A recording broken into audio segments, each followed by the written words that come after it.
Happy Saturday. Thanks for being here. Thank you for having me at the Biohack Lab. What an amazing place this is. Oh my gosh. My new favorite place.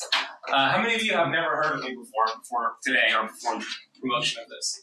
All right, about half of you. Cool. I'm excited when there's a new audience because I've been in the space for 14, 15 years now. 2008 is when I got into the space. I used to be obese physically, mentally, depressed, suicidal. Then I got into the work of Dr. Wayne Dyer, Bob Proctor, Tony Robbins, Lisa Nichols, and I took responsibility and I changed my health. And ever since then, I went through this incredible transformation. I'm on a mission to educate as many people as possible. Oh, I forgot to hit start. Yeah, hit that. Just this one? Yeah, hit that one. Thank you.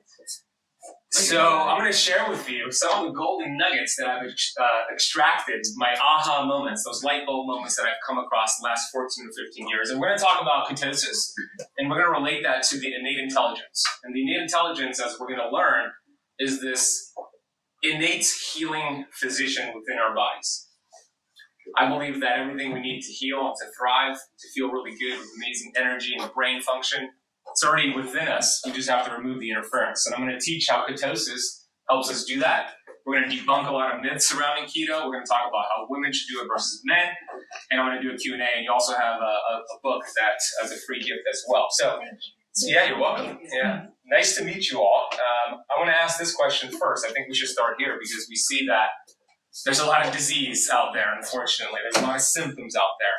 The question is why? Why do we see disease on the rise? Not just in America. You would agree it's all across the world. Let's ask the question, right? So here are some of the stats. According to the CDC and cancer.org, 1 in 3 women are diagnosed with cancer in America. For men, 1 in 2. 60% of Americans are diabetic or pre-diabetic. And they're projecting by the year 2032 that 1 in 2 children will be born on the autism spectrum.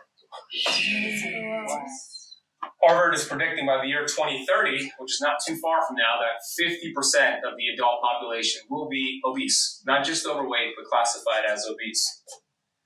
So are hospitals a healing environment? What would you say? No. Y'all are smart. That's why you're here. It's the complete opposite, right? Yeah, because they should be, though, right? It should be a place of healing. You think, You would think, right? But when we look at hospitals, we see what you just said, right? We see processed frankenfood given to patients. I mean, if we look at the food, this is a traditional meal given to let's say a cancer patient going through chemotherapy, right? She's there or he's there because they have cancer. They're going through chemotherapy and they are given this food in their hospital bed. And would it be fair to say that the same food, this type of food, we'll say food, given to them is the same food that might have contributed to inflammation and cancer in that person being there? 100%. Right? 100%. And why would they even allow fast food restaurants and hospitals if it's supposed to be a healing environment? It's a vicious cycle. That's exactly right. It is a brilliant business model because you're correct. But that's what we see. We go to hospitals and we have doctors going to fast food restaurants in the hospital, patients going. And a cured patient is a lost customer. That's what you just said. And it is true. That's the unfortunate truth. So hospitals are more sick factories. It's more sick care, not health care. And it's a big business. It's a cash cow. Big pharma, big food, and hospitals are all in it for a lot of money. This is a perfect example. Let's say we go to Walgreens down the street here, and we start to look at some of the food items at the front of the store. All this processed inflammatory food with artificial ingredients, right? So the person buys that food, they eat it, they start to get symptoms, they come back to the store and go to the back and now pick up their prescription. What a brilliant business model, right? Come eat this food, buy the food, let's get you sick, come to the back of the store, here's one med, oh that med is causing this symptom, here's a second one, here's a third one. Chasing symptoms doesn't work. Let me give a perfect example here. Well, before I do, let me give you this example. How many of you have seen this? Yeah, some of you have. This is from Tufts University. It came out last year. Tufts University, the gentleman in charge, Dr. Mo Safarian, is working with President Biden and the FDA to implement what you see here on the screen. I'm going to explain what this means. So you see the items in green there. That's what they're saying you should eat to be encouraged, not just you, but your family. Yellow, eat in moderation, red to be minimized. So essentially, what you're seeing here is that they put Lucky Charms, they gave it a rating of 60. And eggs and beef are in the red. They're essentially telling you Lucky Charms are healthier than beef and eggs. Lucky Charms don't fart. They what? They don't fart. They don't fart? Lucky Charms don't fart. Lucky Charms don't fart? That's probably, yeah. That's So, trying to get rid of the I think it's fair to say this. I think it's fair to say that we should pay attention to the government guidelines. We should pay attention to exactly what they're telling us to do, but do the complete opposite, right? Flip this upside down and we're going to be down the right path. Because human beings are the only species smart enough to create their own food and unfortunately dumb enough to actually eat it. And I always say this, if we don't treat our health, if we don't take responsibility, if we treat our health casually, it's just a matter of time before we end up a casualty, another statistic. And we don't want that, right? God built the body, and I think you could replace that word God with anything else, but the body's built to be self-healing, to be thriving, not just merely surviving and getting symptoms. So let's talk about chasing symptoms and what symptoms actually mean versus getting to the root cause. When we think about this scenario, this is what you were saying a little earlier. Imagine this scenario. Somebody went out last night here in Fort Lauderdale and they ate an entire pizza, an entire pineapple, 2 slices of cheesecake, spaghetti and meatballs, 200 prunes, 50 strawberries, a pound of cheese, and they wanted to get in some good bacteria, so they got 2 cups of sauerkraut.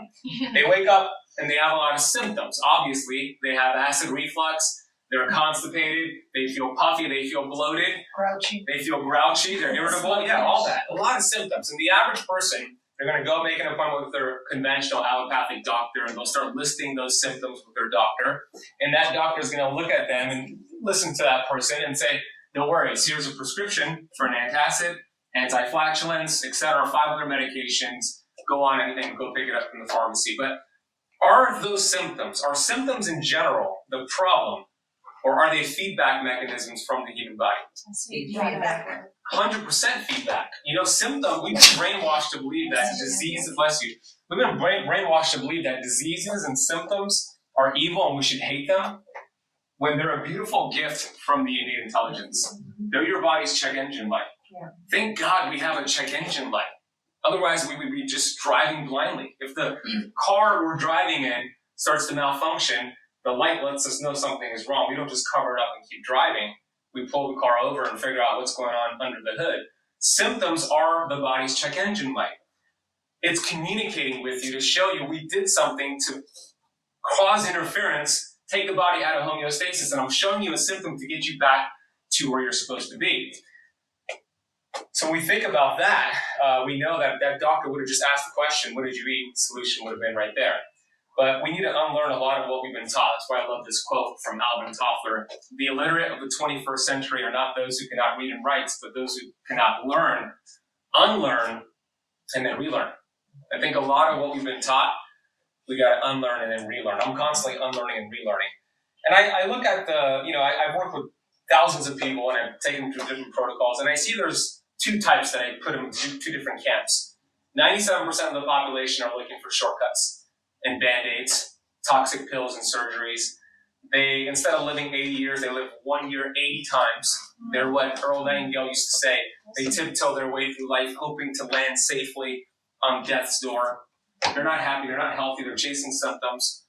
But then we have the 3%ers who understand it's not about a fad diet or medication. And there's a time and place for medications and surgeries, don't get me wrong, but it's not that is the cause. The 3%ers understand that the body was built to be self-healing. Let me find out where the interference is and allow the body to heal itself. So, for example, how many of you know somebody or knew somebody who had or has cancer? Right? It's tough and it's common. And when we think about cancer, when we think about a 3%er mindset, a 3%er who gets diagnosed with cancer, let's say their doctor says, you have 5 months to live, your condition is terminal. You know what a 3%er thinks? Well, who is this doctor to play God? Your ability to help me is terminal, doc, and they go on to heal themselves. They do whatever it takes to heal themselves. We see this all the time. I've interviewed stage 4 people who are diagnosed with stage 4 lung cancer, different breast cancers, and they go on to heal themselves, and their doctor just calls it a miracle instead of investigating what they did to heal themselves. But let me ask you this question. How many of you are a 3%er? How many of you believe you're a 3%er? I love it. Well, I mean, it's Saturday in Fort Lauderdale. You're here at a clinic learning about keto. Yeah, I would say you're a 3%er for sure. So let's talk about the innate intelligence. It is the inner physician, if we want to put it into a sentence. It's the wisdom of the human body. For many years, we thought that the intelligence in your body was your DNA. So if you had cancer that runs in your family, autoimmune disease or diabetes, it's bad luck, it's bad genes. But then a gentleman named Dr. Bruce Lipton came on the scene. How many of you know Dr. Bruce Lipton? Yeah, he's amazing. I've had him on my podcast, the Keto Camp podcast. And he came on the scene and he's like, I don't know if it's the DNA running the show. It has to be something else. It's not just that we're doomed by our genetics. It has to be something else. So what he did was incredible. He would look at cells, look at the DNA nucleus in cells, remove the cell, and observe what would happen next. And to his surprise, the cells went on to function just fine, even with the DNA nucleus removed, for months. For months. So he said, okay, it's not the DNA running the show, because the cells function without the DNA. What is it? So he looked at the membrane, which is this lipid bilayer around the cell, lipid meaning fat, and he would remove the membrane, instant death. Remove the membrane, instant death. The cell membrane is where your intelligence is. The cell membrane receives communication from your hormones, your thoughts, the nutrients, oxygen, and it tells your DNA to perform a job. And it could tell your DNA to down-regulate bad genes, cancer genes, autoimmune genes, and turn on good genes. How many of us were taught in conventional wisdom that we could turn off genes? Anybody? Not me, right? But we can, and it's called epigenetics, and here's how it works. He calls it the membrane because it runs the show. Every cell has these receptor sites. There's about 30,000 on one cell, and there's trillions of cells, so think about how many receptor sites you have. Those receptor sites receive communication, tell the DNA and tell the cells to do a job, tell the mitochondria to do a job. So how it works is this in a nutshell. There's an environmental stimulus that binds to the cell membrane, the receptor sites. Then a chemical reaction reaches that cell, that DNA nucleus, and then a gene becomes expressed as a protein. But it starts with the environmental stimulus. If it's a negative stimulus, let's say it's a toxin like a heavy metal or a vegetable seed oil or some sort of inflammatory food, that stimulus binds to the membrane, chemical reaction reaches the DNA, and the gene that becomes expressed is an inflammatory gene. But if it's a whole food, if it's a healthy thought, if it's a great supplement, if it's these biohacking tools we have here, same process, environmental stimulus, it reaches the DNA, then it's an anti-inflammatory process and protein. But it's all about the stimulus. So that membrane is probably the most important thing. Life begins and life ends in the membrane. And if there's too much cellular membrane inflammation, there's going to be symptoms and problems. There's going to be weight loss resistance, there's going to be thyroid conditions, I mean, you name it, it's a result of cell membrane inflammation. So the question is this: what is the cell membrane made of? Protein, saturated fat, and cholesterol. Yes.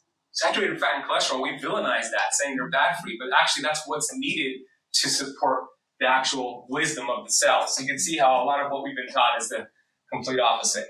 So my mentor, Dr. Pompa, always says, if you want to get well, you got to fix the cell. So I'm going to get into how ketosis works with the mitochondria. You know, it's funny because I have a habit of saying mitochondria, and I know that's not a word. And every time I do that mistake and I'm on a YouTube live, they're like, what is a mitochondria? I'm like, I'm just saying it too fast. Mitochondria. So excuse me if I say mitochondria, I mean mitochondria. So mitochondria we know them as the power plant of the cell, right? We know that it receives a fuel source, what could be from glucose, fatty acids, or amino acids, and then it produces energy in the form of ATP. ATP is adenosine triphosphate, but it's the energy currency of your cells. And the more ATP you produce, the better you feel. The more fat you burn, the clearer you think. But the mitochondria are not just a mindless energy factory. There's recent research showing that there's an intelligence in the actual mitochondria. And it acts like a surveillance system for threats. To give you an example, how many of you know somebody who's experienced like long COVID symptoms? Still doing it. Still do. You have the symptoms, or you know somebody? No, moi. Oh, okay, got it. Yeah, moi too. Yeah, so this is a result of the cell danger response. I'm going to explain it. So when there is a threat. So let's say it's a COVID virus, but it could be, anything. It could be bad food or even bad thoughts. When there's a threat, the mitochondria pick up that threat. It acts like a surveillance system. And it intentionally, for survival reasons, lowers energy production to deal with that threat. So when COVID comes, that's why we feel so tired when we're sick. The mitochondria are lowering its energy levels to deal with that threat, all for the sake of survival. But now that that threat is gone, let's say COVID is gone after a week or so, if the mitochondria, or the body, I should say, is the stress bucket is so full, that mitochondria get locked into that stress response. Even though the threat is gone, it's still producing low energy, thinking that it's not safe. So this gentleman named Dr. Robert Navio calls it wartime metabolism. And we want to teach the mitochondria that it's safe, which is called peacetime metabolism. So cell danger response is COVID, long-haul symptoms, but it's also autoimmune symptoms. It's a lot of disease out there. So the name of the game is, okay, how do we support the mitochondria? How do we teach it to make more energy? How do we let it know it's safe and let it do its thing? That's where ketosis comes into play, but it results to how full your stress bucket is. And when I say stress, there's mental, emotional stress, there's physical stress, and there's chemical stress. All of those need to be considered. And it's estimated by the age 70% of our mitochondria is lost if we don't do the things that we're doing. Obviously, this is the average person. We are not the average here. We're the 3%ers here. So how do you eliminate cellular threats with ancient healing strategies? So let's talk about ketosis. How many of you have done keto before? Anybody in ketosis right now? Okay. Probably. Yeah, Judith, you are. We'll find out. Yeah, we'll find out. All right, let's talk about this, because when we study how your cells produce energy, ATP, we can relate it to this, right? We have two options for fuel. Which option is going to get you farther? The one on the left, that beat up carb, we'll call glucose, or the one on the right, we'll call ketones. The reason I show you this to you is because when you look at the electron transport chain, which is how your mitochondria produce energy, the name of the game is ATP, right? And a glucose molecule gets you about 32 to 36 ATP units. A ketone molecule gets you 400% more ATP molecules, 120 to 160 when you're in ketosis. Here's why. When you're in ketosis, it signals to your mitochondria to duplicate. It creates mitogenesis. The mitochondria are producing more energy and creating newer, healthier, more robust mitochondria where it's producing more energy. That's why you get this increase in ATP production. That's why a lot of people, when they first do keto and they start to get fat adapted and keto adapted, the first thing I hear them say is, I just think so clear. My brain, I just feel so sharp, because the brain has the highest concentration of mitochondria. When you think about how important the mitochondria are, it's the most important because they're loaded in the cells that are most needed for survival.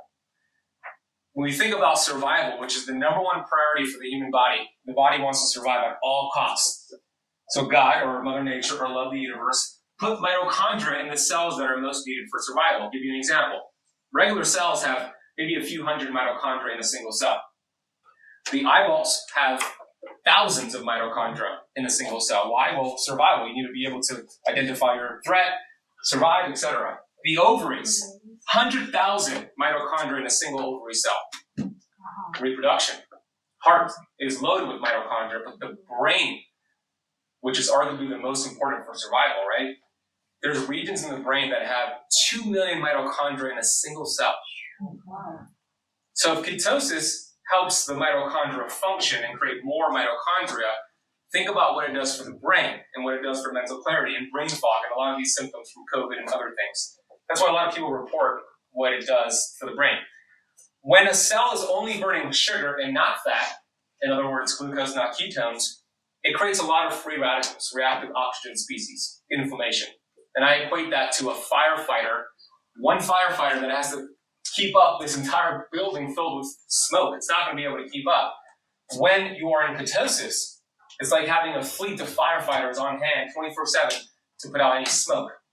That's when you look at studies, and I put 4 studies there. And by the way, I'm happy to give you all of my slides if you want to go through the research or anything like that. Just email me, support@ketocamp.com, camp with the K, and just say Biohack Lab slides, and I'll get it over to you. But those are 4 studies that show what a ketogenic diet does to extend lifespan because of what it does to lower inflammation. there's a process called mitochondria uncoupling.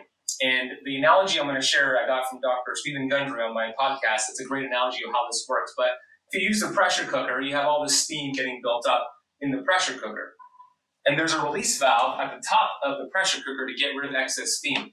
When you're in ketosis, it's very similar. You're producing free radicals because you're creating energy. When you create energy, you create cellular smoke. If I burn firewood here, it would create smoke.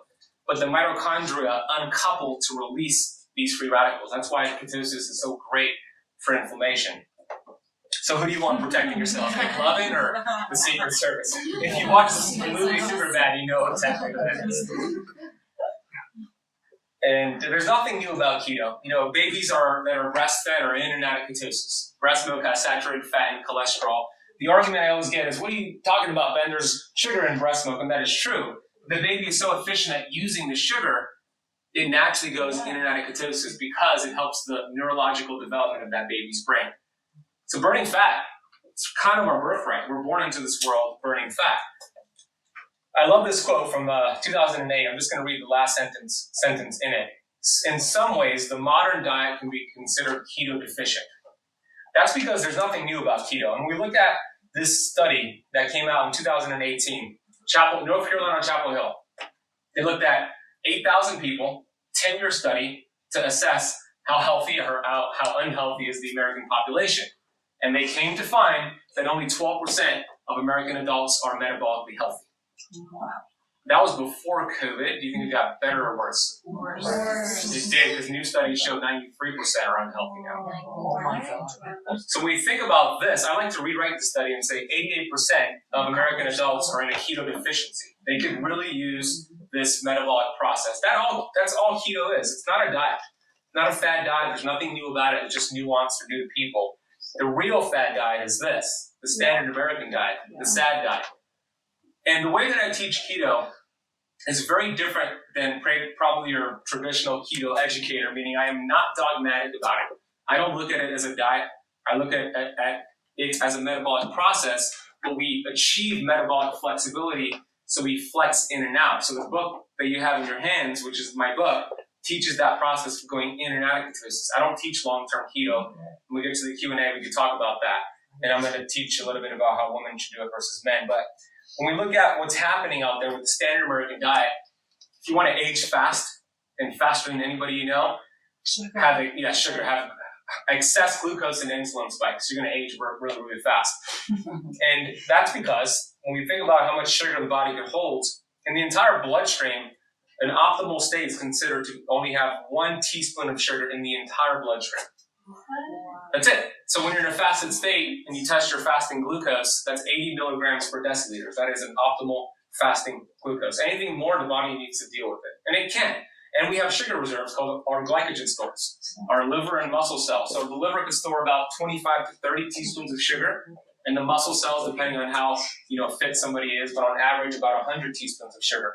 So when we see that and we understand that, okay, that is how much sugar the body can hold, what is the average person eating, and how much sugar are they eating, and how frequently are they eating? I mean, Jamba Juice, which is probably around here, they have an acai bowl, and I looked up their stats on Chronometer. How many teaspoons of sugar do you think it has? An acai bowl. 20 teaspoons of sugar. Oh my goodness. 20 teaspoons, 99 grams of sugar in an acai. And believe me, you ask my fiance, I used to love acai bowls. The dessert. Oh, the Mac's gonna, we need to charge it up. I'll get through the rest of the slides. But it's a dessert. Are there acai bowls that are like less sugar? There are. Like better. You can make your own. Yeah. Or you can buy it raw. You can buy it raw, and it has a lot of healthy fats in it. It's the added sugar they add to it. Yeah. That's the problem. When you go get one, it's banana with milk. Correct. Fake milk. And they even add sugar and honey in it too. So it accumulates to all this sugar. But I'm sharing this, and I'm going to get to the rest of this as it relates to type 2 diabetes and insulin resistance, because I believe we have a problem with type 2 diabetes, meaning I think the majority of Americans are either pre-diabetic or diabetic. I just think people are not testing. They have no idea. And I lost, in 2014, my dad suffered a massive stroke from complications of diabetes, and I ended up losing my dad. And it just raised so many questions for me. It's like, why did my dad have to suffer so much? I remember going to Publix. I'm from Miami. Every Tuesday, I would take my dad to Publix supermarket, and I had a list of the foods his doctors would tell me to get for him. So it would be 501 bars, Gatorade Zero, all this processed junk. I didn't know any better back then. I was just listening to them, and my dad ended up getting worse, and he ended up suffering a stroke. He was paralyzed for 9 months, couldn't speak, and eventually he passed away. And it raised so many questions for me. It's like, why did my dad have to suffer? Why is the world suffering? And if you go to the American Diabetes Association website, to this day, you're not going to find one word that says you could reverse your type 2 diabetes. What do they use? Manage. Yeah. What does that mean? That means pills. Money. That means a lot of money, right? It's using pills, a lot of money, right? But it's not true. I have helped dozens and dozens of my Keto Camp Academy students who have had type 2 diabetes on insulin for many years get off of it within months and sometimes years. And I'm going to show you some studies show it's going to blow your mind. So I'm going to just keep going here. So the slides are going to show acai bowl, orange juice, also loaded with sugar. It's going to show Lucky Charms, also loaded with sugar. Starbucks loaded with sugar. Oh, yeah. But here's the analogy that I got from Dr. Jason Fung. It's like if I put on headphones and I start. Is it good to go? If I put on headphones, and I'm going to just skip through these. What would happen if I listened to music without taking a break? Any Taylor Swift fans here? I love Taylor Swift. I like Tay-Tay. Tay-Tay. Okay. All right. What is your favorite musician? I guess Halsey. Halsey. Okay, let's say I pull up Spotify and I listen to Halsey. I put on my headphones. I don't really know music, but I put on her headphones, my headphones. Okay. It's a she, right? Yeah. Okay. And I'm listening to Halsey. And I don't take a break though. 24/7, just Halsey, Halsey, Halsey. I go to bed listening to Halsey. After about a month, my hearing is going to sound like I'm going deaf, right? So I need to increase the volume. So after a month, I increase the volume of my Spotify of Halsey to 75%. And then I don't take a break. I just listen to Halsey all for a month again. I'm getting burned out from Halsey music. After about 2 months, I'm going deaf. I'm losing my hearing, right? So this is exactly what's happening when we're eating high carbohydrates and eating it frequently. We're going deaf to the screams of insulin. The beta cells, which is your pancreas that produces insulin, is the music, and your insulin receptor sites that need to hear the insulin is the headphones, my ears actually. When we eat, we're going deaf to the screams, so that's where insulin resistance starts. And guess what? It takes 10 to 15 years before a diagnosis of type 2 diabetes is made, even though insulin resistance is occurring year after year after year. So a test that I recommend everybody get, or recommend for your community, is a fasting insulin. A blood work of a fasting insulin. You want to see that in the single digits. Because your blood sugars might not change, but your fasting insulin might be very, very high, and it's pumping out insulin, and we're getting deaf to the screen. So that is the cause. This is the solution. Dial down the music with keto and intermittent fasting. I'm not going to talk too much about intermittent fasting today, but we dial down the music with these. So here are some studies that show what a low-carb, high-fat keto diet does to reduce or reverse type 2 diabetes. It showed at the 6-month mark higher remission in the keto diet, 57% than any other control diet. 1-year data showed that these individuals could lower their A1C below 6.5%, which is the classification of diabetes. They were able to achieve that 42 to 69% of people. And then 2-year data showed 53% reversal, 17% remission, meaning no medication. That's with the diet. That's with the lifestyle change. Let's look at drug trials that show similar effectiveness when it comes to reversing diabetes. Not one. There's not one out there. Why do you think people hate keto? Well, not people, but the government, mainstream news hates keto, because you can't put it into a pill. So I'm going to get into why I believe keto is not working for people. And this doesn't have to be keto, it could be nutrition. So if you're not doing keto, this will apply to you. How many of you know Dr. Kay Shanahan at all? She wrote a fantastic health book called Deep Nutrition. She used to be the nutritionist for Kobe Bryant with the Lakers. Medical doctor. She's brilliant. She's a friend of mine. And I said, Dr. Kay, I got a question for you. 3 scenarios. Which scenario is going to create more disease faster? Scenario number 1, somebody smokes cigarettes every day. Scenario number 2, somebody eats processed sugar every day. Scenario number 3, somebody eats vegetable oils every day. What did she say? Three. Processed sugars. Processed sugar, I see everybody. Most of you are saying 3. There's not all of the above. All the above are bad. Here's what she said. She said, Ben, that's an easy question. She said, hands down, the vegetable oils. She said, if you smoke, it's not good for you, obviously, but once you finish the last puff, pretty much have done the damage. You're not storing that cigarette smoke as body fat. Go ahead. Come on in here. Welcome. She says it's not good for you, but you're not really creating long-term damage once you finish that last puff. But we don't recommend smoking, of course. Eating sugar, not good for you in excess, but hey, you can go, if you ever tested your glucose after eating a donut or whatever, you'll see it drop back down after a few hours. So the damage is done, you can go exercise and burn off the excess sugar. But guess what? These vegetable oils, the half-life, they're called linoleic acid, meaning if you remove them from your diet today, half of them will remain in your body fat, creating inflammation. How much longer? How many days later? 7 years. 7 years? Half-life. Maybe the full life, but not the half-life. It's 2 years. 2 years. Meaning, I'm going to give you a list of 8 of them to avoid, but if you remove the vegetable oils today, 2 years later, about 680 days later, half of them will still be in your body fat, around your mitochondrial membrane, creating systemic low-grade inflammation. Vegetable oils are the most inflammatory foods that we have. If you've ever gone on YouTube, and I recommend you watch it later, type in how canola oil is made, and just watch how disgusting. I usually show it on my slides, but with the sake of time, I didn't want to do that. But here's what I do. When I go, let me show you the fats first. These are the bad ones. Canola, corn, soybean, cottonseed, safflower, peanuts, sunflower, grapeseed, rice bread. I put fish oil on there. It's not necessarily a vegetable oil, but most fish oil is acting like an inflammatory vegetable oil. It turns into a bad fat. So I don't recommend fish oil supplementation. I recommend eating the fish. We want to swap them for saturated and monounsaturated fats. So olive oil. You want to make sure that olive oil and the avocado oil are not cut. Sometimes they cut them with vegetable oils, so make sure it's not cut. Butter and ghee, duck fat, lard, beef tallow, coconut oil. When I go to restaurants, yeah. You have a question. Yep.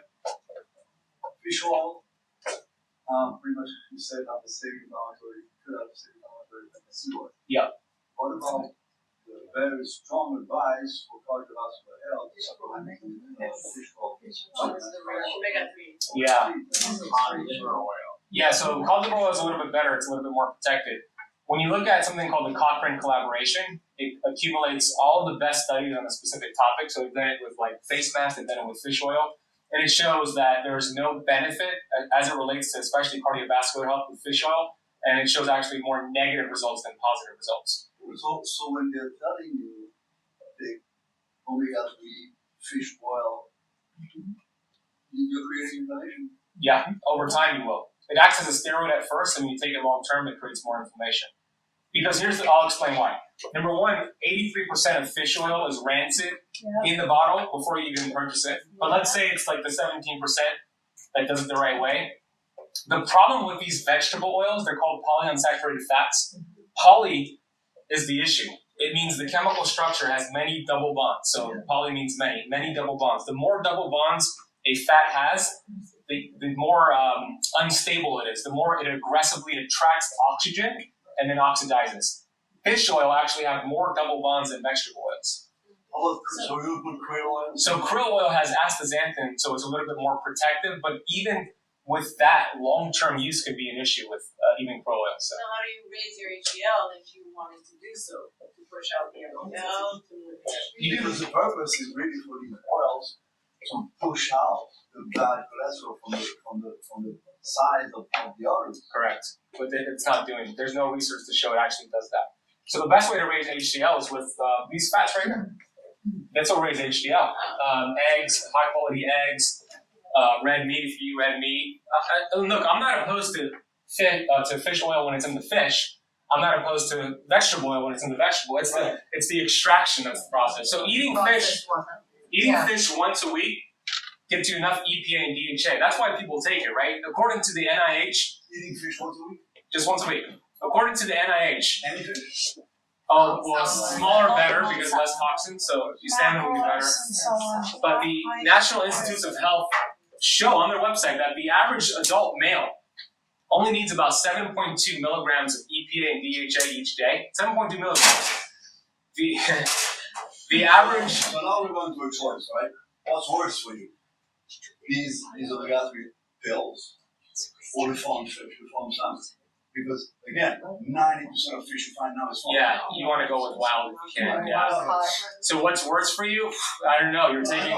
Pick your poison. Yeah. That's what we're talking about. Yeah. You're picking your poison. Look, if you do so many things right and you take a hit with any of these, I mean, arguably, it's not going to cause that much damage if you do so many things right. But most people are not doing a lot of things right. They really need to be diligent with this. But back to the point about the 7.2 milligrams of EPA and DHA is what's recommended. The average fish oil capsule, what is it, 1,000 milligrams a gram. People are taking 2, 3, 4. It's a super physiological overdose that actually creates. I was just prescribed 6 capsules a day. Yeah, I believe it. Yeah, I believe it. Yeah, I personally, look, I used to be a big fish oil guy. I wrote about it in my first book, and then I started coming across the research. I'm like, oh no, like it's the same issue with the vegetable. It's the chemical structure. The body could actually make its own fish oil. It could make its own EPA and DHA. Yeah, get it wrong. What about flaxseed? Yeah. So with organic cold pressed flaxseed oil, it actually gives you what's called parent essential oils, so your body can make its own EPA and DHA. So I'm for it. Okay. Yeah. So there's evening primrose. There's different things you can take that actually. Hemp-seed, they give your body the building blocks so it can create its own EPA and DHA. Your body can make its own fish oils. Interesting. Yeah. I try to avoid palm kernel and like everything. Yeah, I mean, it's palm kernel oil is traditionally they destroy the environment to get that. So you want to get sustainable, organic, and then just don't heat it up and it's fine. Okay. Yeah. You put it in your coffee or something. All right, I'm gonna have more Q&A, but let me go back to the point here. At restaurants. My fiance used to roll her eyes at me, but now she's getting used to it. Yeah, exactly. I got a gift for you. Let me explain it though. At restaurants, they're going to cook with vegetable oils. Even if you go to a 5-star Michelin star rating, because it's cheaper. Yeah. So I always tell them I'm allergic. I say, hey, me, my fiance, everybody at this table is allergic. Can you use the healthier options? And it works. But what I've noticed is that when I tell my students to do that, they feel a little uncomfortable making that request. Some people might feel uncomfortable. So I created a seed oil allergy card. And this is what I gave you all a gift. You don't have one, I have more. Yeah, thank you. So on here, you can see it tells the chef, I have food allergies to these oils. Please make sure you swap them. I don't want an allergic reaction. It works like a charm. They don't want to get sick. The minute you say you're allergic, Hey, pay attention. So Yeah. and I have more if you're going to get one. Yeah. So I just want to let everybody here know you're going to get the slides by email. Oh, there you go. Yeah. Perfect. So Thank you. yeah. That takes care of it. That's easier, yeah. Everybody's a little worried because they want that. Yeah, there's a lot of slides. I usually have a lot of slides. They'll get it to you. But and if you're watching online or on my live Instagram live, you can still get it at seedoilcard.com. Just download it as a PDF and save it to your phone as an image, and then you show that to the server. But it works really, really well. But I can't wait. yeah, use it. They pay attention. They'll shut them down and ask you questions.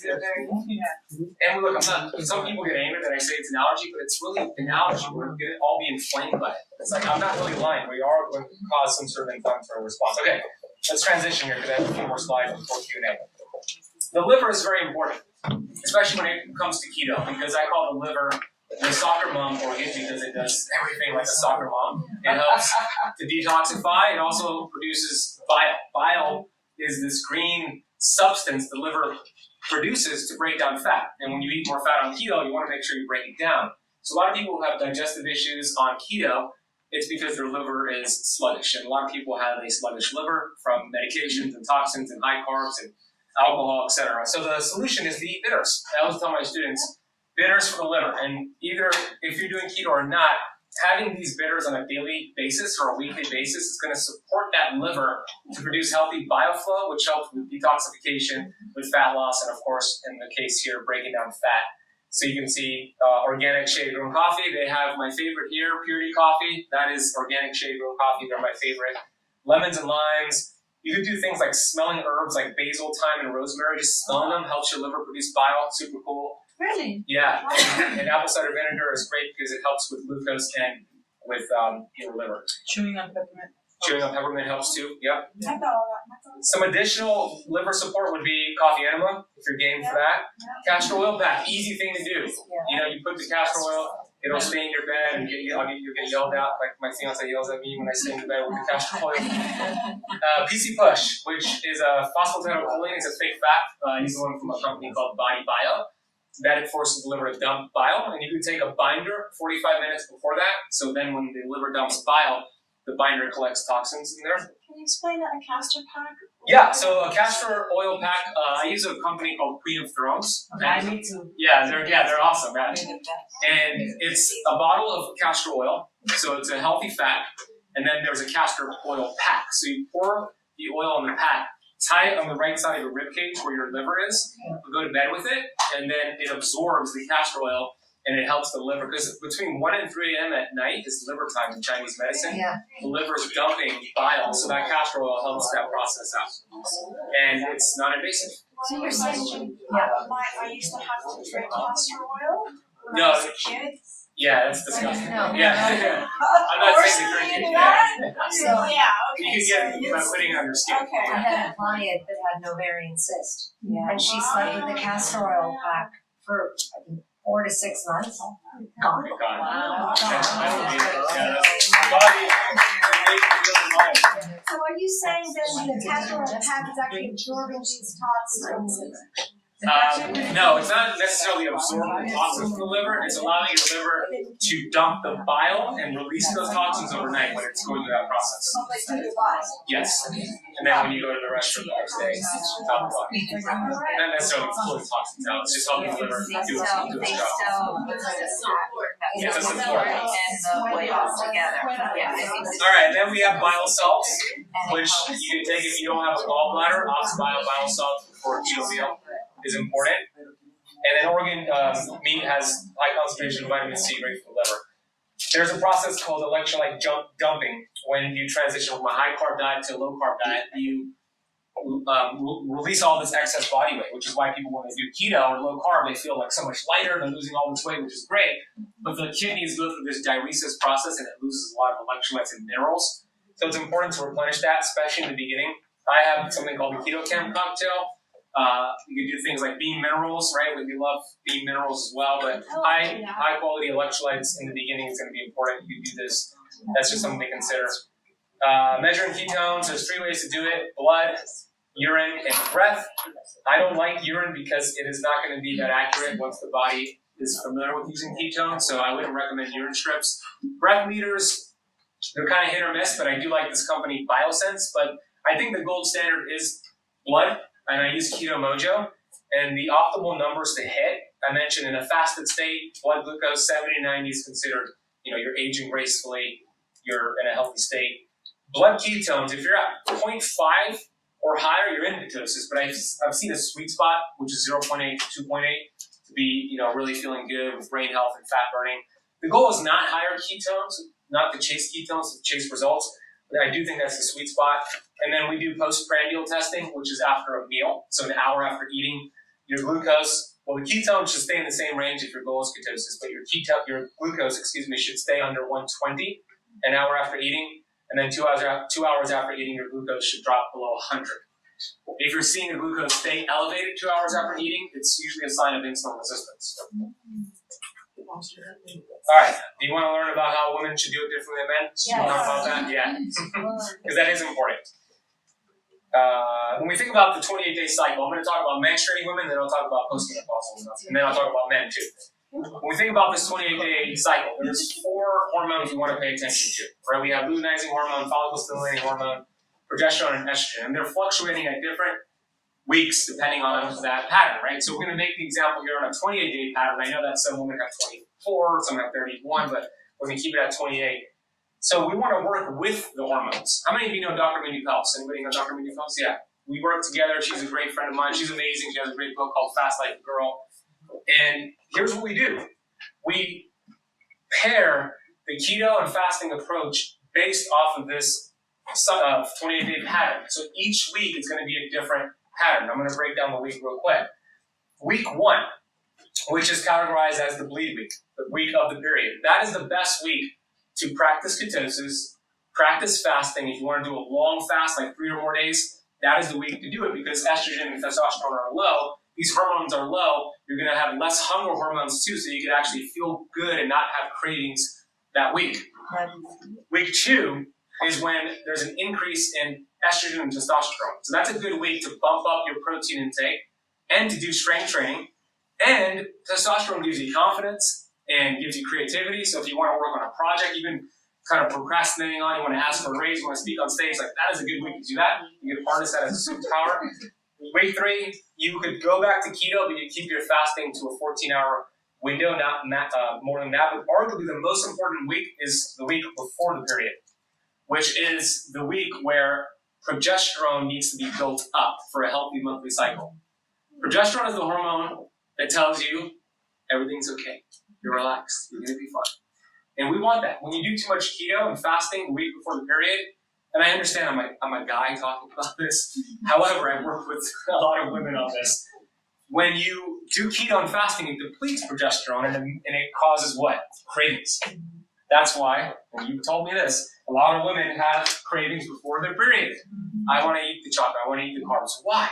Innate intelligence is giving you those clues and cues so you can increase progesterone. It's amazing how the body works. So we want to work against that. So the week before the period, I call them keto flex days. The book outlines how that works. But higher healthy carbs, 100 to 150 grams of carbs per day until the period. So that, and the book explains more. That's a recap of it. For postmenopausal women and for men, I like the protocol called 511, which I'll explain here. Men have more of a, and postmenopausal women have more of a 24-hour pattern of hormones. So let's relate that to the sun. It comes out every 24 hours.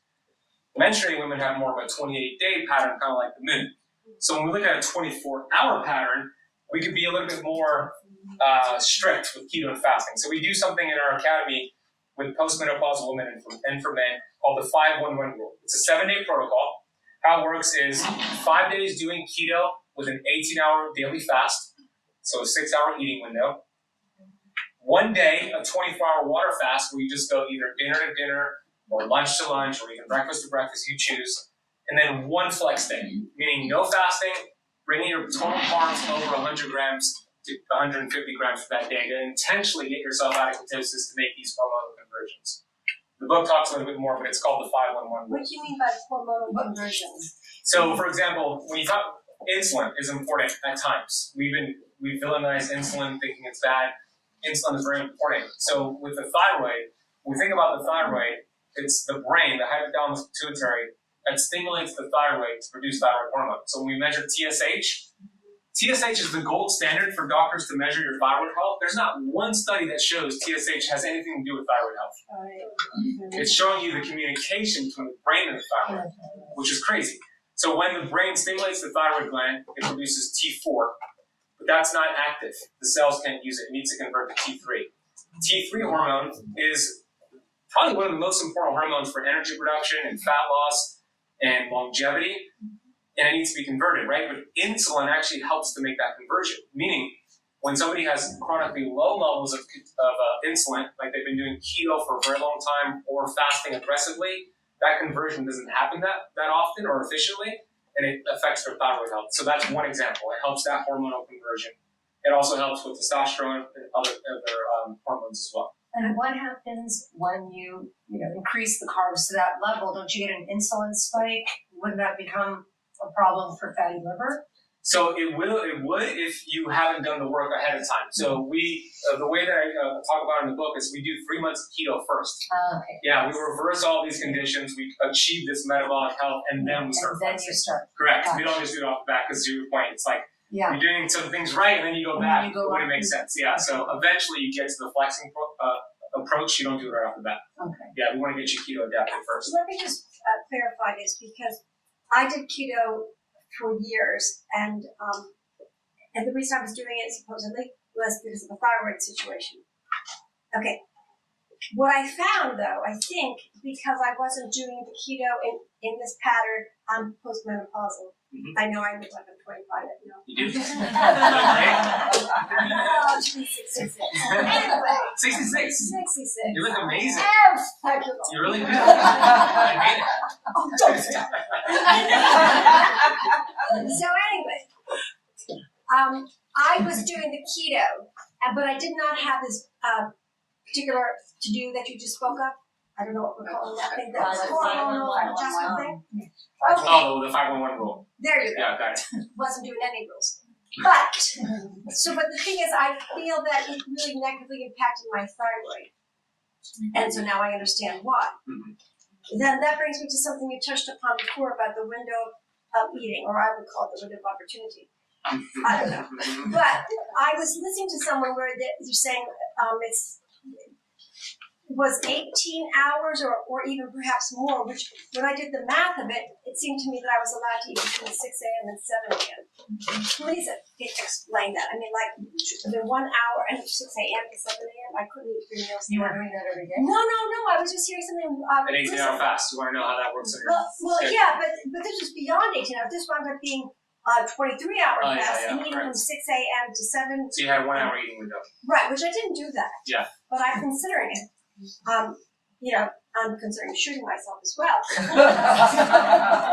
So can you tell me something about that? So that's called an OMAD diet, where you just do 1 meal a day, and that's okay sometimes. Like in that 5-1-1 rule, we have that for 1 day, 1 night, or whatever option you choose, like breakfast, lunch, or dinner, but not every day. Because if you do that long term, it's caloric restriction, and intermittent fasting should not be the same thing as caloric restriction. Right. Your metabolism will match the calories coming in over time.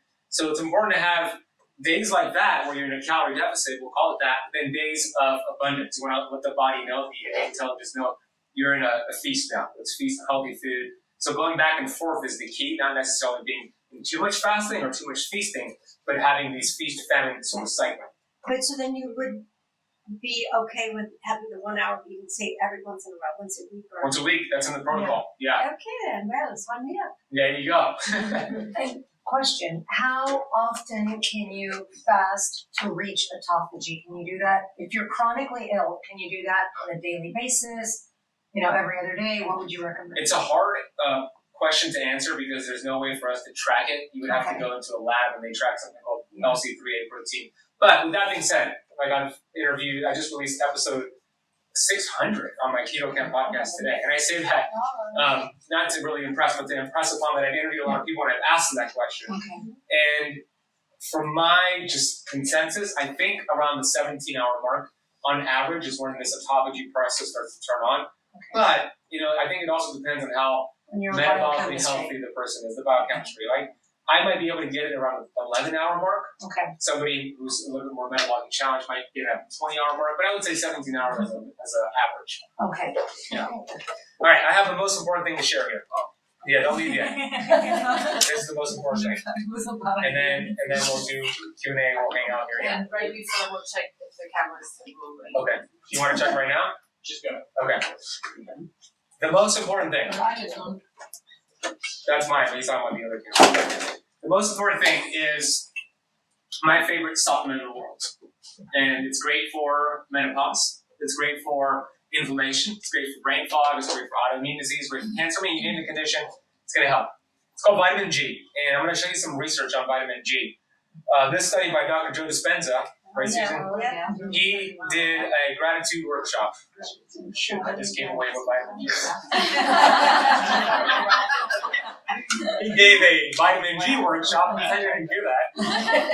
And here's what they did. They looked at cortisol and IgA levels. So IgA levels are your body's, it helps support your immune system. Very important. And how the study went is during the 4-day workshop, they asked 120 participants to move into an elevated emotional state with love and joy by taking vitamin G for 9 to 10 minutes, 3 times per day, to determine if they could reverse the damage of high cortisol levels. And here's what they saw. We discovered at the conclusion of the event that the cortisol levels of our participants dropped by 3 standard deviations, and their IgA levels shot up on average from 52.5 to 86, which are significant, measurable changes. Yes. Wow.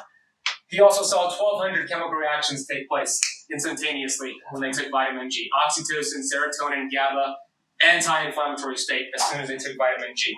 This study showed vitamin G lowers blood pressure, 16% less if you take vitamin G versus those who don't. This study showed it lowers A1C levels, blood sugar levels, when you take vitamin G. So where do you purchase vitamin G? Are you selling in the front here? Yes, we are. Practice of gratitude. We can't buy. You can find it right now. It's free. There's no upper limit. You can't overdose on it. And to some people, it sounds like, oh yeah, gratitude. I want to just buy it and give me the quick fix. But you don't have to buy it. You just practice it. And when we think about it's a universal law. What you feed energy to expands. What you appreciate appreciates. And here's how it works in terms of the brain. There's a part of your brain, it's the size of your pinky, in your brainstem called the reticular activating system. And we have this in our brain to act as a filtering mechanism. Otherwise, with the millions of stimulation that happen every single day, the brain would short circuit.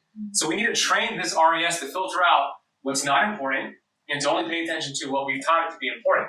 So for example, if you buy a red Ford Mustang, you've been searching for months for a red Ford Mustang, and you buy that red Ford Mustang, you start driving it home, and for weeks you start to see red Ford Mustangs everywhere.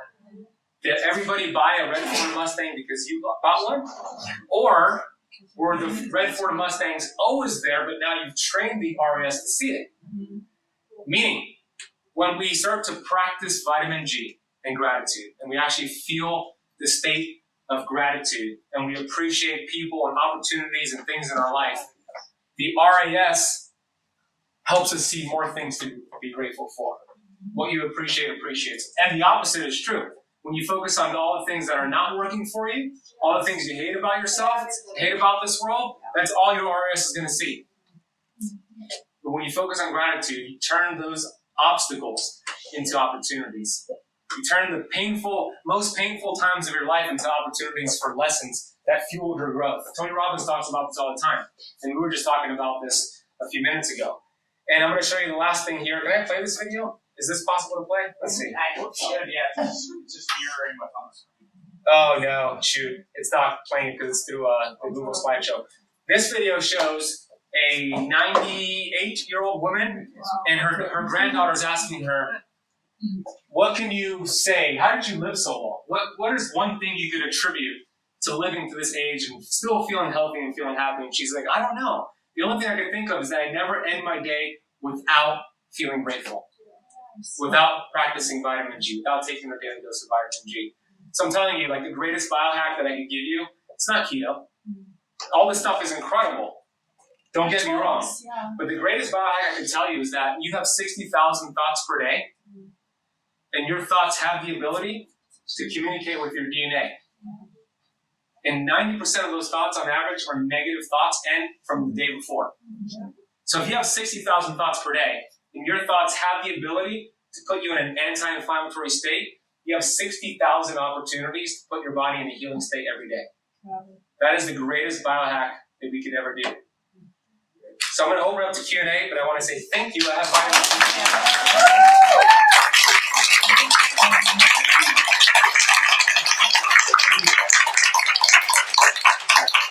He's going to fix the camera, but any other questions? It could be about any topic, even if something we didn't speak about. I'm happy to answer them. Go ahead. So what about children? Because I have a son who's not talking yet, so we're doing speech and all these other things. He's going to be 4 at the end of the month. So how do you introduce a potential, like, I would say, like a cleanse or like a kid keto-friendly kind of diet? Like, how do you do that? Yeah, so I would say the number one thing is to remove the vegetable oils if they're somehow in the diet, to swap those out. I don't think you need to necessarily be in ketosis. Again, ketosis is more of like a survival state, short term. And kids could do keto, don't get me wrong, but I don't think that needs to be the process for him. But swapping out things that have gluten, that have artificial sweeteners, that have vegetable oils, and making those simple swaps, I think just by doing that, you're going to notice a difference in his behavior. And there's some documentaries on what keto has done for kids with like autism and all that. It's not my expertise, so I can't say, but I would say those swaps will go a long way. Yeah. Yep. Can you speak on about I've always connected, because this is what I learned, was keto was best for people with epilepsy. Is that true? Can you speak more about it, especially for men? Yeah. So in the book, I talk about that. When you think about, when I mentioned there's nothing new about keto, back in a long time ago, the ancient Romans, individuals who had epilepsy, they didn't have a word for that. They didn't know what it was. So they thought these people were possessed by demons. They were foaming and convulsing. So they thought it was just like the devil in these people. So they would take them and lock them in a room and leave them there without food and water, come back hours later, and then the demons would be gone. But what did they do? They forced them into ketosis. And now we know in 1920s, research caught up with what a ketogenic diet, high-fat diet does for epileptic children. So yeah, it's very effective. And if you are epileptic, you have to really be more strict, maybe not so much the flexing part, and you have to make sure you're getting the therapeutic amount of ketones, which is a higher amount than just more of a nutritional amount of ketones. And that's for both men and women. It can work well. But yeah, it was primarily or most known, discovered back in 1920s for epileptic seizures, but it's really a metabolic process. That's more a ketogenic diet for that condition, but it's a more of a metabolic process the way that I teach it. Yeah.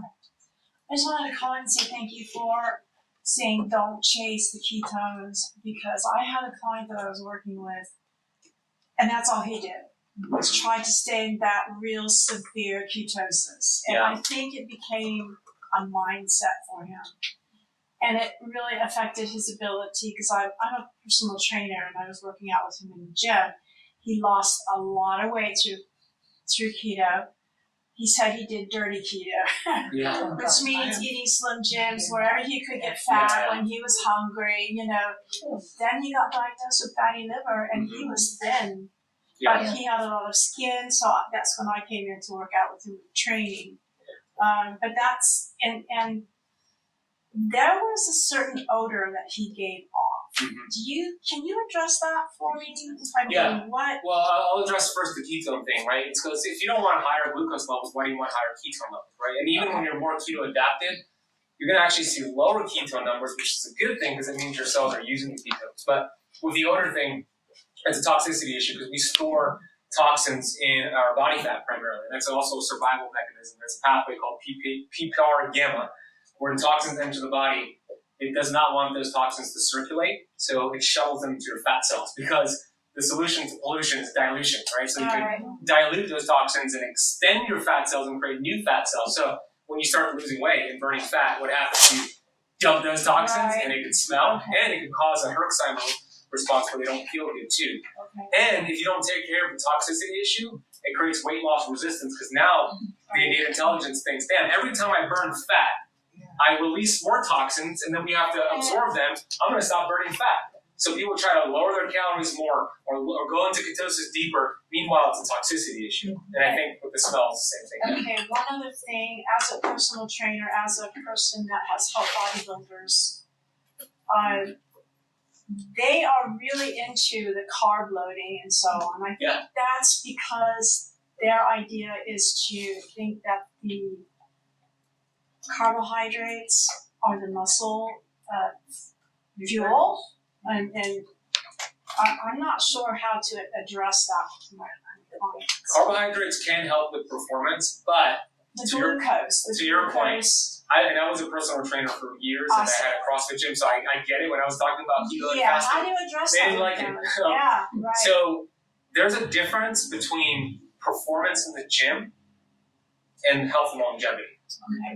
So you can have both. Don't get me wrong. I think it's important to go to the gym and build muscle, but they're focused so much on performance, and sometimes having more carbs can do that. But it can be to the extent of them lowering their lifespan or later on creating disease or a problem. So there's a time and place for carbs. So like a keto flex day would be a good day, or a heavy training day. You do more carbs to help with that performance. Like I play basketball every Sunday, and carbs could help me with like a 2-hour basketball session. So do you do like a carb load the night before or that morning? You can do the night before or the morning for, the morning of. It doesn't matter. But always keto acceptable carbs, right? Well, no, it depends, right? If you're metabolically healthy and you're not in the beginning of keto, then you don't have to do just keto like vegetables. You could do white rice or fruit or things of that nature. But if you're doing keto, then it would be keto carbs. So vegetables, etc. That has to diet. Thank you. You're welcome. Cholesterol. I know that every time people are on keto, you go to your regular doctor. Yeah. Cholesterol level is high. That's the most popular question I get. Anybody else hear that all the time, like cholesterol, saturated fat? So, more people die with heart disease with normal to low cholesterol than with high cholesterol. Meaning, I'm more concerned when somebody has a low cholesterol than a high cholesterol. When I interviewed Dr. Nathan Bryant, do you know Dr. Nathan Bryant? I know too, yeah. He was telling me that if your total cholesterol for men and women is under 200, it blocks the binding of nitric oxide and actually increases the risk of cardiovascular damage, which is like the opposite of what you would think. Can I get that in writing? I have it. That's my biggest fight with all my clients. Research. I have, but I interviewed him. that's So priceless. share that interview. Okay. Dr. Nathan Bryant, Keto Camp podcast. Okay, He went deep into it. perfect. Yeah, That's the biggest problem I have. I agree. I'm going to just finish the thought here with cholesterol. So cholesterol is important for our sex hormones. It's important for the liver. It's important for vitamin D. It's important for the brain. It's vital. Total cholesterol on our lab report doesn't mean anything. It's not just the total cholesterol. There's a lot of moving parts. So there's also LDL, right, which is low density lipoprotein. But even with LDL, we want to look at the particles of those LDL. So small, bad, large, good. But a total LDL doesn't tell you if it's small or large. It tells you total. And then HDL, which we just spoke about earlier, we want to see that at a good amount, over 55, 60. And then triglycerides as well. So we look at the full picture. If you're doing a clean keto approach without any of these inflammatory fats and artificial sweeteners, you're going to see amazing numbers. Your inflammatory markers are going to drop. You might see your LDL go up. I see that often. And you might see your total cholesterol go up. But all your inflammatory markers go down. Your HDL goes up too, and your triglycerides drop. But doctors are so ready to prescribe a statin and it's like either we re-educate the doctor if they're open to it, or we find a new doctor. It's like they're not your boss, they're not in charge of you. They work for you. Like I imagine a world where we write a check to our doctor every month. We stay healthy, and as soon as we have symptoms, we stop paying until they get us healthy. But it's the opposite, right? So we're in control. And I know sometimes with insurance it's tricky. I think medical school now should have a more thorough time for nutrition because it's almost inexistent. In 4 years, less than 10 hours of nutrition before you're in medical school. And the nutrition they're given is bad nutrition advice. You mentioned triglycerides, but not the level. What do you do? Under 100. And then you want to look at your HDL, or your triglycerides to HDL ratio and get it as close to 1 to 1 as possible. Like even. So I wanted to mention there's a book that explains it at 101 level. And for anybody to understand the role of cholesterol in your health, it's called Radical Longevity by Anne-Louise Gittleman. She has a chapter on that, and you understand it. It's written for 5th grade level, and she explains it. She explains the different ratios of HDL, LDL, and the different particles to look for, so you'll be able to actually read your own blood work. It's really a great book. I really recommend it. It's a fantastic book. She's an awesome resource. I recommend that book too. It's on Audible as well. Yeah, great suggestion. Radical Longevity and Louise Gittleman. Yeah. Well, I've been in keto several times, but it's very difficult for me to achieve the ketosis. And I've been, I do everything, but normally I don't ingest so much fat. So, like, for example, my sisters and I went, all 4 of us, into keto many years ago. But all of them went into ketosis very fast, and it took me, like, forever. And you were testing blood ketones? No, urine. That's the issue. Because you probably were in ketosis, but when your body starts using ketones, the acetoacetate, which the urine measures, doesn't spill out in the urine. So test blood. You probably were in ketosis, but you were testing with urine strips, and they're not going to be as accurate as blood. But let's say it was blood, and you're still having a hard time transitioning. A couple things you can do is push your latest meal, let's say dinner, earlier in the day, and give yourself more fasting before bed. That should help you tap deeper into your glycogen stores and body fat, so the next morning you wake up and you're in ketosis. I think that's a good tip for everybody, by the way. If you could give yourself at least 3 hours of fasting before bed, even better, 5 or 6 hours of fasting before bed. That's going to help with just health in general. But and then you can take things like L-carnitine, which could help with ketone production. Coffee and C8 caprylic acid could also help with ketone production. But I don't know if that was the case if you didn't test blood. Well, what they do is that they put coconut oil in the coffee. Yeah. But I didn't like it, so. That's my question. Can I say a lot of my clients, when they start keto, they're afraid of fat. Because we've been taught forever that it's going to kill you. And so one issue that I see with a lot of them is that their macros are off. And if you don't have the right amount of fat and you have too much protein, you're not going to go into ketosis. So you're technically thinking you're eating keto, but your body's not registering properly. And there's a lot of ways, to your point, to get into ketosis. In the beginning, I do focus on high fat, and then we make some adjustments to change the protein around. But intermittent fasting is also a way to get into ketosis as well. There's different ways to do it. But there was a question about bulletproof coffee. Is that what you said? Oh no, I mean they got me into buttered coffee, but what my question is, that's how I start my day. I have my buttered coffee, like you said. That first start of buttered coffee just keeps me alert, keeps me alert in the morning, everything. And then for the rest of my meals, everything is pretty much balanced. I don't really do processed food. I go by the 80-20 rule. 20% of it is going to be me just doing what feels right or whatever I want to do, and 80% is going to be no food from a box, no processed food, whole foods, all of that. But the other day we were at the gym and we were going to do the in-body, but I was kind of reluctant because I'm like, oh my God, I do my buttered coffee. I don't want to prove these girls right. My body fat's going to be higher than all of them. Although I eat the best out of my group of friends, I was like, I eat high fat. I am more following the keto diet than I am anything else, high protein, high fat. And I so happen to be the one with, first of all, lower than the average body fat. I want to know why. Is it because I'm eating more? So you did your body fat? Yeah, it's like 15.4. That's great. Oh, That's wow. awesome. Yes. I'm a boss. No, I don't weigh myself. I think some people want to punch you. What I'm saying is that it's not to say, oh my God, my body's fat. I did not expect it to be, because for me it's like, I don't know, I eat more fat than all of this. Well, they don't because eat it, like they're not eating properly either. The way that I would explain it. Sorry, no, go ahead. No, I want to hear what you want to say. No. I was going to say that out of the 3 macronutrients, carbohydrates, protein, and fat, insulin is the only fat storage hormone that we have, right? It's the only hormone in your body that stores fat, insulin. There's other hormones that work with insulin, but insulin is the only hormone that stores fat. Out of those 3 macronutrients, carbohydrates spike insulin the most.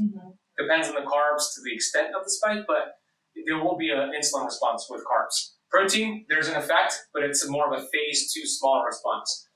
Butter, fat, olive oil, you know what the insulin response is for that? It isn't like the dial. No, but it's visible. Like I can eat a meal and let's say I have more, it crash right after. With carbs, you mean?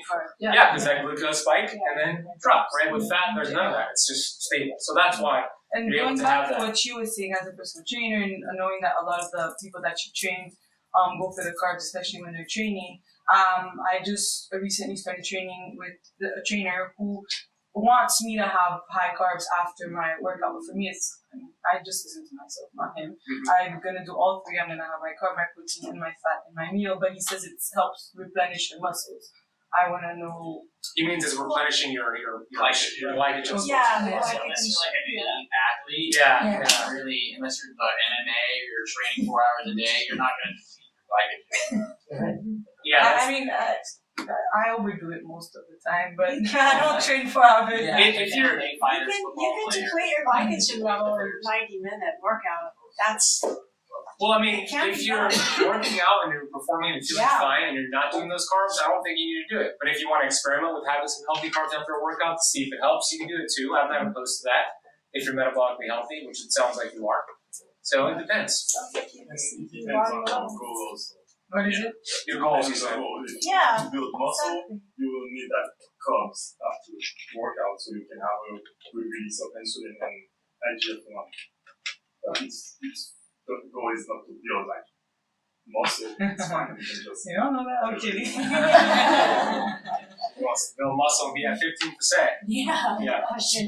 There's all this controversy with sweeteners, with the allulose and erythritol and so forth. What's your take on all that? So the ones that I don't like are sucralose and aspartame. Those are like Splenda. Yeah. I'll avoid those. Erythritol, xylitol, stevia and monk fruit, I'm okay with. Those are sugar alcohols and other sweeteners in moderation. I wouldn't like somebody to trade a sugar addiction for like a monk fruit addiction, but if they're going to have it in moderation, it's fine. So there was that study that came out about erythritol, which was really weak. It was really weak and stupid. Yeah, so. It was based on one case study, but yeah, it was dumb. How about allulose? Allulose is another sugar alcohol. I'm okay with it in moderation. Some people do better with monk fruit, some don't do well with stevia. Depends on the person, but all those could be considered a valuable option. Even though that a lot of studies show that it's created from corn. What is? Allulose. Well, it depends on the sourcing of it. But even if it's corn, if it's non-GMO, which is hard to find, then it could be okay. But I always tell people to check their glucose to see if it's causing a spike or not. But non-GMO is the way to go. Because you're right, corn is usually glyphosate and all that stuff. Yeah. What about xanthan gum? I know it's added to everything, and you're not supposed to be able to digest it, but now they found that microbacteria that will eat it. So they know like what happens when you can't digest it. I don't know. It's a good question. It wasn't supposed to be digestible. It's supposed to be like. So now I didn't know about that. So they found gut bacteria that could actually digest. Evolved. Oh, so we evolved it. We evolved. We created. So like if you're getting when you talk about carbohydrates, if you're fructose fruit at the end of a meal, so you're already like starting with your fat and protein to keep your blood sugar level. Like I do consume a lot of fruit, but it's a lot of sugar still. But if it's at the end of my meal, much better than at the beginning. Yeah. And I'm ending my eating in a 4 to 6 hour window. That's going to be my stores for if I do a morning workout. Correct. Yeah, I like that routine. That's all right. Yeah, I like that routine. I like fruit too. Yeah, my favorite is watermelon. I said after the meal. I remember doing the food combination diet, which is no combining at all. And they say you shouldn't have it after because then it rots in your stomach. So what's the So it depends, right? In this scenario, having it at the end of the meal helps with the glucose response, the postprandial glucose response. You're going to see a better blood sugar response when you have your carbs at the end of a meal. If you had protein and fat before that, even better. But to your point, there is an argument that hey, it's better to have the fruit before because you digest it better and it doesn't sit in your gut. I don't think it's going to just rot in your gut. I do think you might have better digestion if you have the fruit before, but you're not going to have better postprandial glucose levels. So you're kind of figure out what's more important. But this obviously applies to somebody not doing keto. Correct. Okay, I was gonna say. But I'm in ketosis most of I fast. Yeah, you're doing like a daily keto flex. Yeah. You're not eating ketosis at some point. Yeah, you're in ketosis and then you flex out and then you're back in the morning and you flex out. That's good. I like that. I do that some days I too. don't eat any grain or bread or rice. Good, me neither. I have white rice. I really do the same, and I eat all my meal. My first meal, I usually go high in protein and fat, and leave my carbs to the last meal. Yeah. So it helps me sleep. Yeah. I noticed that too. Yeah, that's a good protocol. That's a protocol. Sorry to cut you off. That's a protocol that you would do, like after somebody has done the work to build up the metabolism. Somebody who's insulin resistant, type 2 diabetic. They wouldn't do that. They would use ketosis for 3 months or so, and then we start mixing it up with things like this. What did you mean by flex out? By getting yourself out of ketosis, higher healthy carbs. Oh. Yeah, that's the principle of keto flexing, going in and out of ketosis. Yeah. All right, so I think that's it. Yeah. All right, thank you everybody.